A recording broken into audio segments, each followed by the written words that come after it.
Hãy cùng mình đến với đôi mắt của cao nguyên, nơi những ngọn núi lửa đang ngủ yên, nhường chỗ cho một khoảng trời xanh thẳm vô tận.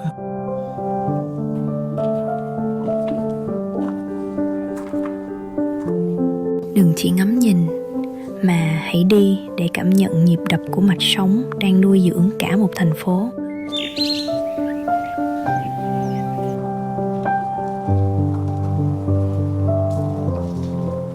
Hãy gác lại những ồn ào phía sau, vì hành trình này là dành riêng cho bạn.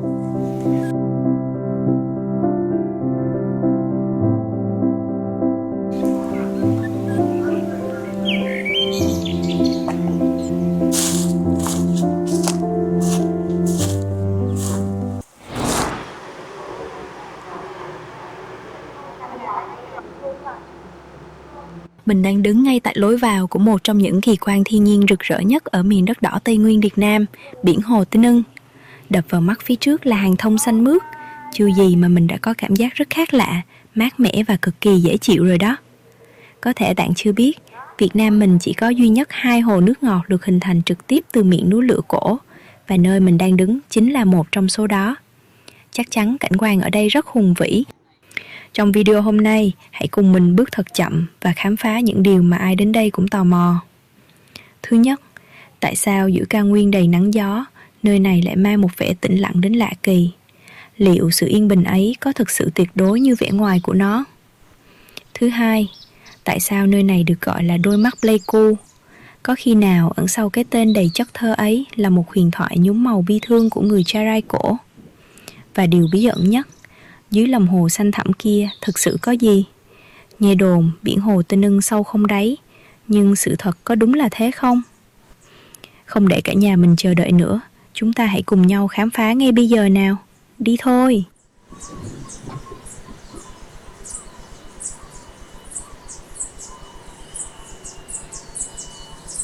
Trời hôm nay nắng quá đẹp để đi bộ.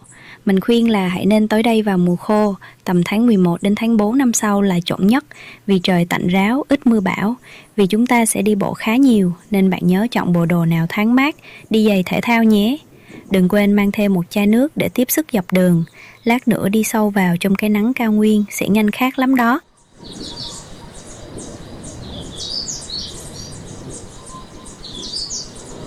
Nằm cách trung tâm thành phố Pleiku chỉ khoảng 7 km, biển Hồ Tân Ưng hiện ra như một viên ngọc thực thụ. Người địa phương ở đây gọi tên hồ là Tân Ưng, theo tiếng dân tộc bản địa thì nó có nghĩa là biển trên núi. Nhưng có điều này chắc chắn sẽ làm bạn bất ngờ. Các nhà khoa học đã xác định được nơi mình đang đứng không phải chỉ là miệng của một hay hai, mà là tận 3 miệng núi lửa cổ thông với nhau. Các bạn tưởng tượng xem, sức mạnh của thiên nhiên khủng khiếp thế nào khi biến 3 hố tử thần rực cháy từ hàng trăm triệu năm trước thành một lòng hồ bao la và xanh ngắt như thế này. Gọi là biển hồ cũng chẳng sai đâu, vì diện tích ở đây cực kỳ rộng, hơn 200 hecta và có khi lên tới cả 400 hecta vào mùa mưa. Nếu để ý, cả nhà sẽ thấy phần bờ hồ ta đang đi ở đây nhô cao lên hẳn so với mặt nước. Đó chính là dấu tích của miệng núi lửa năm xưa đấy. Đứng từ xa thôi là đã thấy rõ mồn một rồi. Đúng là một tuyệt tác mà thiên nhiên đã ưu ái tặng cho vùng đất Tây Nguyên này.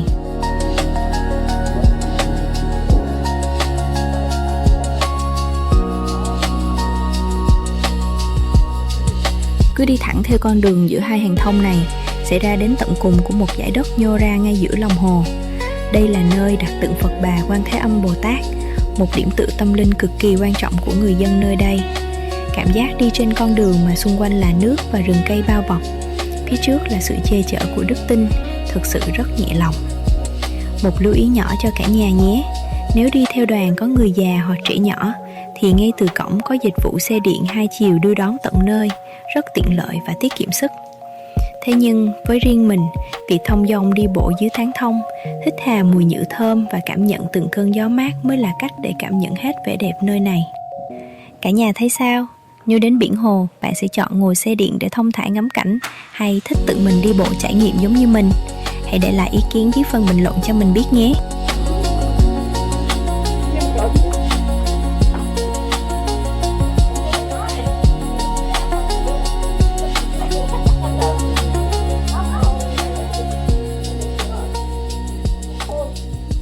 Mẹ ơi!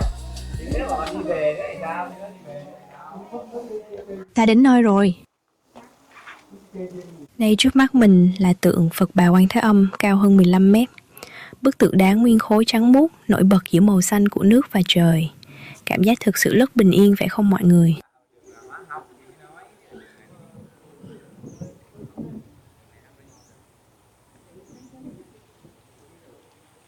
Ôi thật sự luôn, các bạn nhìn xem, thật sự là quá đẹp. Đứng ngay sát lan can này, mình mới thật sự hiểu tại sao người ta lại gọi nơi này là biển trên núi. Trước mắt mình là một không gian rộng lớn đến choáng ngợp. Mặt hồ phẳng lặng như một tấm gương khổng lồ, bao quanh bởi những cánh rừng xanh ngắt và mây trời như ngay sát đỉnh đầu. Cảm giác này thật sự giống như mình đang đứng ở lưng chừng thiên đường vậy. Ở phố thị ồn ào, khói bụi, chúng ta sẽ chẳng bao giờ tìm thấy được một không gian nào mà mọi thứ lại dừng lại và tĩnh lặng đến mức này. Đây chính là lúc mình thấy mọi mệt mỏi của quãng đường đi bộ vừa rồi đều tan biến hết. Một trải nghiệm mà nếu không tự mình đặt chân đến thì khó có lẽ mà cảm nhận được hết sự kỳ diệu của nó.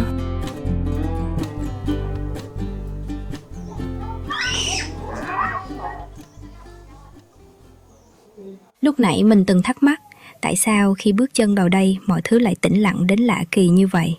Hóa ra câu trả lời nằm ở chính địa hình lòng chảo của nơi này.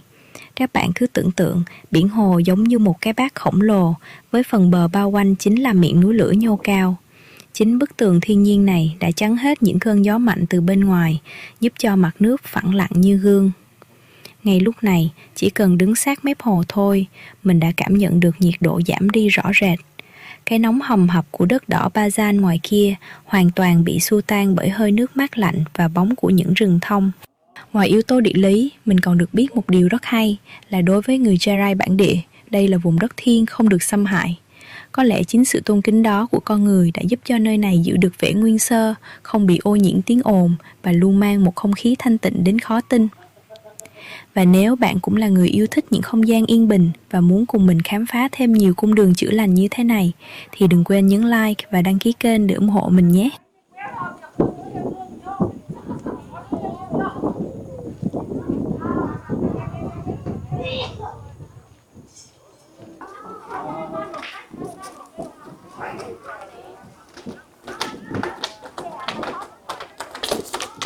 Chào chú.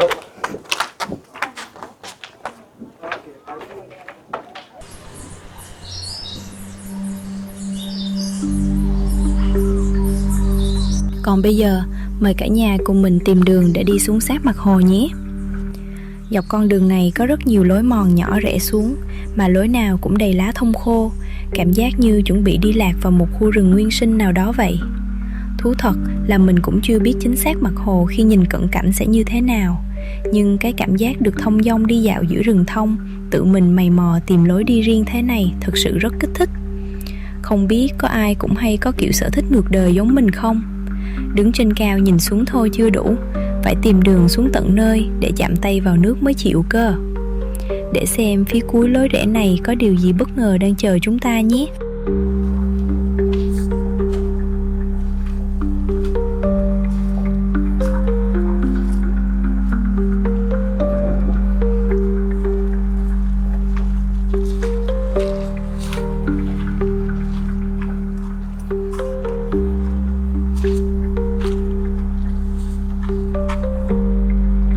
Đẹp quá cả nhà ơi! Khi đứng ở đây nhìn dòng nước trong vắt này, mình chợt nhớ đến một sự tích về nơi này. Người ta kể rằng ngày xưa có một làng cổ tên là Tơ Nưng, to và đẹp lắm. Dân làng khi ấy sống cực kỳ yên vui, hòa thuận. Nhưng rồi một cơn đại địa chấn từ núi lửa đã ập đến, vùi lấp tất cả chỉ trong chớp mắt. Những người may mắn sống sót đã khóc thương cho người thân, khóc cho ngôi làng cũ của mình không ngừng nghỉ.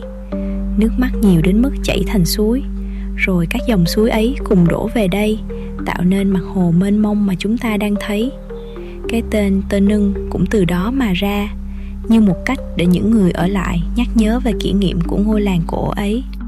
Có lẽ vì vậy mà dù bao nhiêu mùa nắng cháy đi qua, nước hồ này vẫn chưa bao giờ cạn, giống như tình nghĩa của người dân làng với nhau vậy.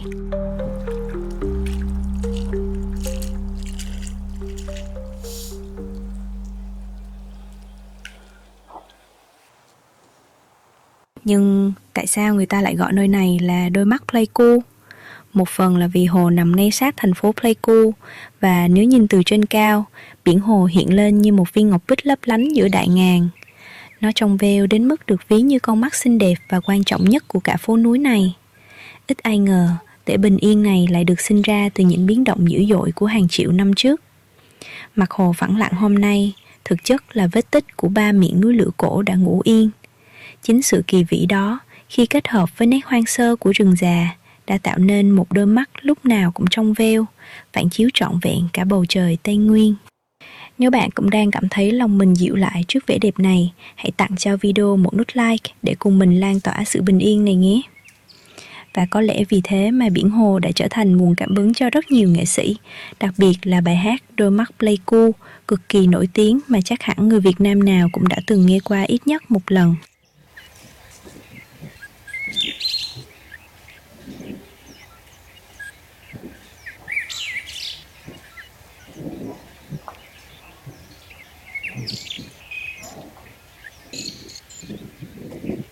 Dọc theo triền hồ có rất nhiều lối mòn nhỏ đan xen với những tán thông.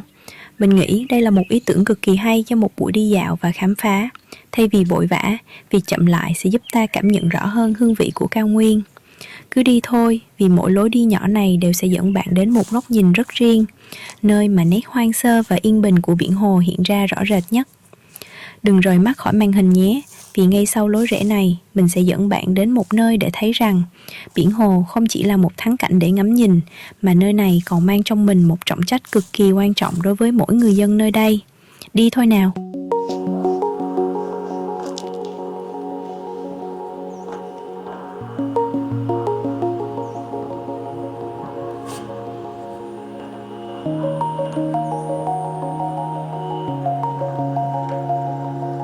Cả nhà có thấy khu nhà máy nước đó không? Đằng sau vẻ thơ mộng này, Hồ Tây Nưng thực chất là mạch sống quan trọng nhất, cung cấp nguồn nước ngọt và tưới tiêu cho chính toàn bộ cư dân thành phố Pleiku. Có thể ví nơi này như một lá phổi xanh đang thầm lặng điều hòa khí hậu cho cả vùng đất này. Mỗi mùa trôi qua, hồ lại thay một màu áo mới để bảo vệ hệ sinh thái này.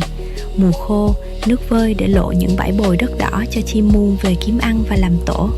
Còn mùa mưa, nước dâng cao đầy ắp, sóng vỗ rì rào chẳng khác gì một đại dương thực thụ giữa lòng núi rừng. Để giữ cho dòng nước luôn trong lành khi về tới từng căn bếp của người dân, ai cũng phải có trách nhiệm gìn giữ vệ sinh cực kỳ nghiêm ngặt. Người dân Pleiku yêu biển hồ không chỉ vì nó đẹp, mà còn vì họ hiểu rằng mỗi giọt nước ở đây chính là sức khỏe, là sự sống của gia đình mình.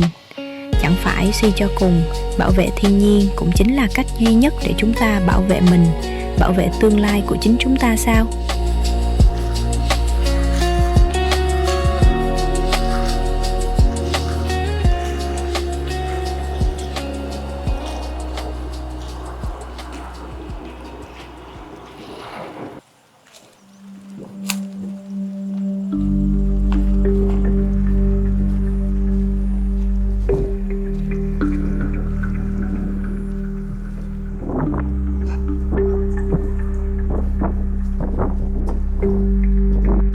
Nhìn kìa, ngay sát mép nước lại có cả những thửa ruộng bậc thang ở này, không ngờ luôn.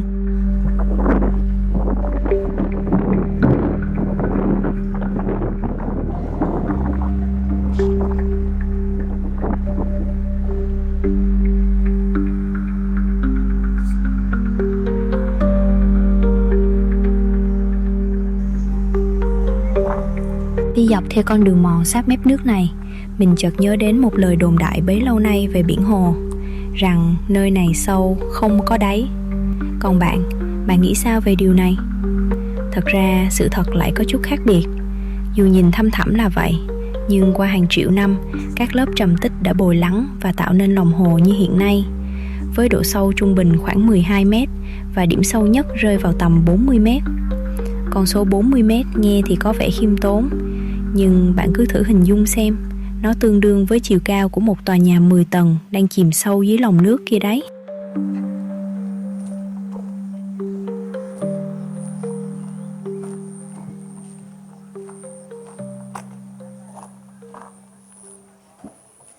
Nhưng có một điều mình phải nhắc lại để các bạn lưu ý. Biển hồ thực chất là một hồ núi lửa, không phải hồ thông thường. Đừng để vẻ yên bình này đánh lừa nhé. Vì là miệng núi lửa nên độ sâu ở đây thay đổi rất đột ngột. Có những đoạn chỉ cần bước thêm một bước là vực sâu đã ngay dưới chân rồi. Mình chợt nghĩ vui thế này, biển hồ giống như một cô gái đẹp vậy. Mà bạn biết rồi đấy, phụ nữ càng đẹp thì lại càng khó đoán và ẩn chứa nhiều điều nguy hiểm nếu chúng ta không đủ trân trọng và thấu hiểu. Không biết các bạn nam đang xem video có thấy mình nói đúng không?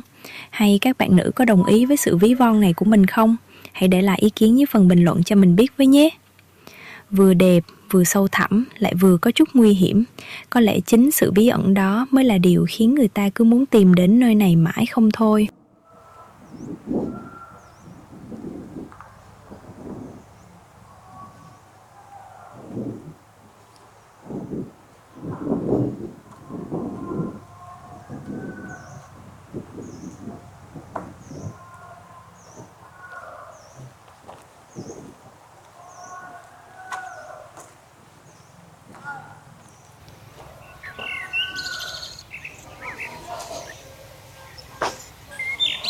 Đi dự vẻ đẹp này, mình cũng thấy một chút nuối tiếc.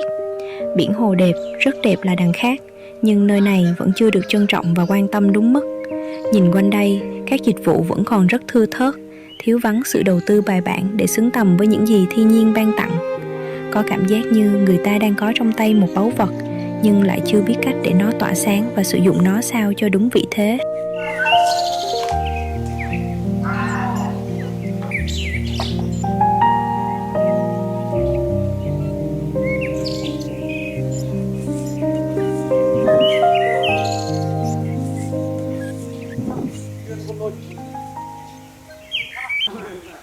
Nói đi cũng phải nói lại, nếu mình có quyền thay đổi nơi này, việc đầu tiên mình làm sẽ là xây một con đường lát đá thật đẹp chạy quanh hồ. Phải có đèn đường, có không gian đủ tốt để mọi người có thể thoải mái đi bộ, chạy bộ hay đạp xe mỗi sáng chiều. Đi đôi với đó là quy định cấm xả rác tuyệt đối. Phải có thùng rác và đội ngũ dọn dẹp thường xuyên thì thiên nhiên mới thực sự được bảo tồn. Mình cũng mơ về một làng dân tộc quy mô ngay tại đây, nơi bà con có thể về làm việc, mở các tiệm may, cho thuê thổ cẩm để vừa tạo công ăn việc làm, vừa giữ gìn văn hóa. Và cuối cùng, chỉ cần quy hoạch thêm một khu nghỉ dưỡng cao cấp thật tinh tế nữa thôi, thì viên ngọc quý này mới thực sự tỏa sáng. Đó không chỉ là làm du lịch, mà là cách chúng ta đối xử công bằng với một báu vật quốc gia. Mọi người thấy mình nghĩ vậy thì có đúng không?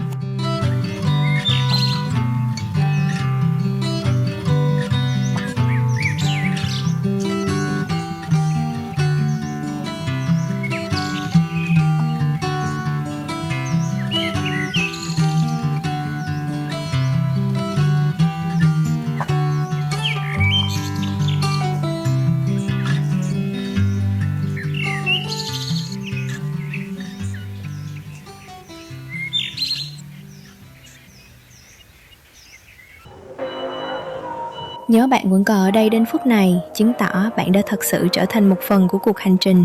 Cảm ơn bạn vì đã kiên nhẫn bước đi cùng mình, đã cùng lắng nghe những hơi thở thầm lặng của thiên nhiên và cả những trăn trở về sự thay đổi của mảnh đất này.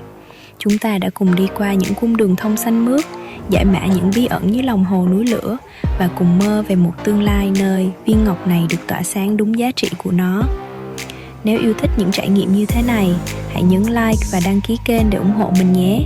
Sự ủng hộ của các bạn chính là động lực lớn nhất để mình tiếp tục xách ba lô lên và đi. Còn bây giờ, xin chào và hẹn gặp lại bạn ở những hành trình tiếp theo.